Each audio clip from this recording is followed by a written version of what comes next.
Does anyone else remember when gaming was about having fun and not about feeding a digital slot machine? Live service games promised us a new era of games that would grow, evolve, and stay fresh forever. Instead, we got half-baked productions, endless microtransactions, and games disappearing like a bad magic trick. And even worse than all those combined, you know what's the worst part of it? You don't even own the games you're sinking money into nowadays. So by the end of this video, you're going to see why live service games are the biggest scam in modern gaming and how they've quietly and quickly taken away your ability to own your own games. So welcome to the Retro Class channel. I am Retro. Let me break down something real fast for you. I promise it'll be fun. When it comes to topics like these, I like to start with the positives, so when we get to the negatives, you can at least know I tried to find some good in all this bad. So let's start with the promise of live service games. Live service games weren't always villains. They started off like a dream. Imagine a game that evolves with you. New quests, fresh content, seasonal events. It sounds like gaming nirvana to an extent. Games like Fortnite kept us coming back with their constant updates, and who doesn't love a live concert featuring Ariana Grande, Travis Scott, and even the most recent concert I believe was a Juice WRLD one. And it's not even about the gaming all the time with these kind of live service games, it's about created communities. People bond over raids in Destiny 2 or flex their skins like in Call of Duty Warzone. Some of them even get redemption arc. No Man's Sky's initial launch was a disaster, hands down. They didn't let that hold them back. From overpromises to seemingly false advertisement to a lot of people, they somehow came back and became one of the best live service games today who constantly win awards for their updates. And for a while, live service games seemed like they were the future, but then the cracks started to show. It started to dawn on people that live service games weren't actually selling you a game, it was more like the idea of a game. The problem? The idea often isn't finished. Anybody remember Anthem? I know 3 people do bare minimum, but the thing about Anthem was it was supposed to revolutionize gaming. Instead, it became a $60 reminder that promises mean nothing without delivery. Also, EA bad. Just in case anybody forgot, EA bad publishers. Let's keep it a buck. They are not great. But unfinished games are only the beginning. Ever feel like you're grinding for hours only to realize you're chasing a digital carrot? That's by design. These games turn progression into a chore just so they can sell you a shortcut. Diablo Immortal wasn't a game, it was a monetization experiment. Does anyone else remember that? Do you guys not have phone incidents when they were talking about Diablo Immortal? So Diablo.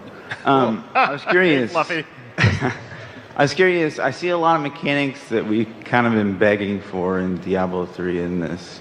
Is there any plans to make this playable on PC, or is this strictly mobile forever?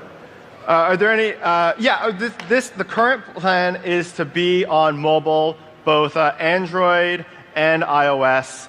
We don't have any plans at the moment to do PC. Do you guys not have phones? Yeah, you guys all have Everyone's got a phones, phone. right? You can play on your tablet too.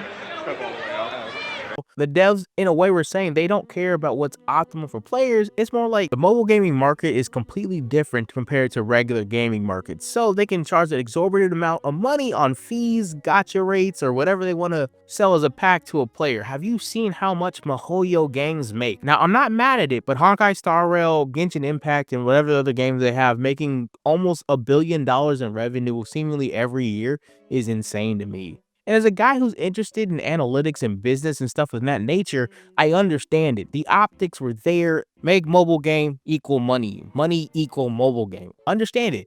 But it just wasn't in the best interest of the hardcore Diablo fan base because it's completely different from how the games are traditionally developed. So it turned off a lot of people. And rightfully so, Blizzard got fired up about it. I won't make claims saying I know the current state of the game. It might be positive now, it might be negative, it might be EOS.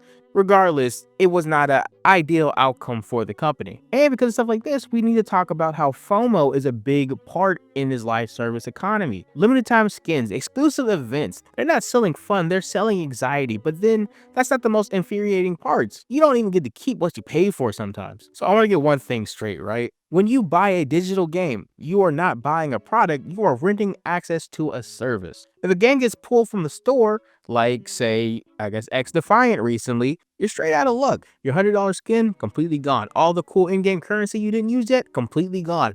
You're out of luck entirely. And the fine print, it's a horror story. Digital storefronts like Steam and PlayStation reserve the rights to revoke access to your games. You don't own them, they own you. Compare that to a physical game. Pop a disc into your old console and there, you're good to go. No patches, no server shutdowns, just the game you paid for. So have you ever wondered why they're pushing digital so hard? I like to think it's because of the secondhand market. They want you locked into their ecosystem, spending forever. And live service games, they're the perfect Trojan horse for this system. So here's what live service games really cost you. Money. Point blank. Money. The average player spends more on microtransactions than the price of traditional games. Let's not forget time. Grinding isn't gameplay, it's a time sink. Also, your mental health. Constant updates, competitive metas, and limited time events turn gaming into a second job. But then there's the biggest cost of them all, gaming culture itself. When companies chase profit over quality, we lose the art of gaming. Instead of masterpieces like Elden Ring, Astro Boy, or any of the new God of War remakes, we get loot-back factory games like, unfortunately, FIFA recently. So how do we fight back? First, the most obvious way is to vote with your wallet. You don't always have to go AAA for great games. Games like Hades or Balatro exist, which proves you can have great experience without live service nonsense. Support the studios that respect their players. Secondly, push for accountability. If a game launches broken, don't let it slide, demand better. Review bomb, talk about it on Reddit, ask your favorite content creators, get some word out there. I don't want to sound hostile against game devs, but games have gotten so expensive that if I buy a game, I don't want a broken product. I work hard. I have adult money now. My adult money should be spent on things I enjoy. I was promised that as a kid. I don't enjoy buying broken things. And finally, remember this. You don't have to chase every update, buy every skin, or join every event. Gaming is supposed to be fun, not a financial commitment. Live service games didn't ruin gaming overnight. They did it with one microtransaction, one patch, one FOMO event at a time. But here's some good news. Like I said earlier, we can push back. Gaming was at its best when it was about the players, not the profits. And if we stop falling for these tricks, maybe we can get back to that.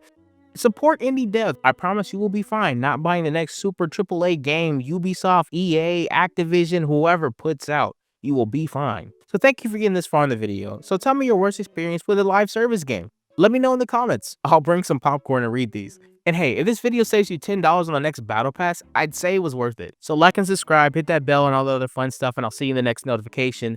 Have a great day. So, ramble time, guys. You know what I would like to do again in this video. I like to ramble and talk about why I got here. So recently, I saw that X Defiant just closed down, and I know that's supposed to be like the next COD killer, but it's like the game was barely out and had almost zero support. And maybe that's because Ubisoft is currently just a dumpster fire.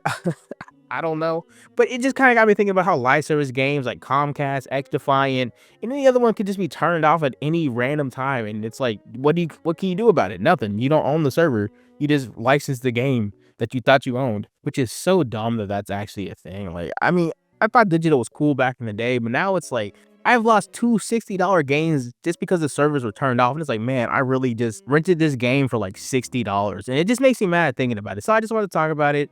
I hope this breakdown was fast enough for you. Enjoy the rest of your day. Once again, I got some cool videos here in the tuck and got some cool videos cooking in the future. So like and subscribe and all the other fun stuff. Watch these other videos. See you in the next one. Have a good day. Bye.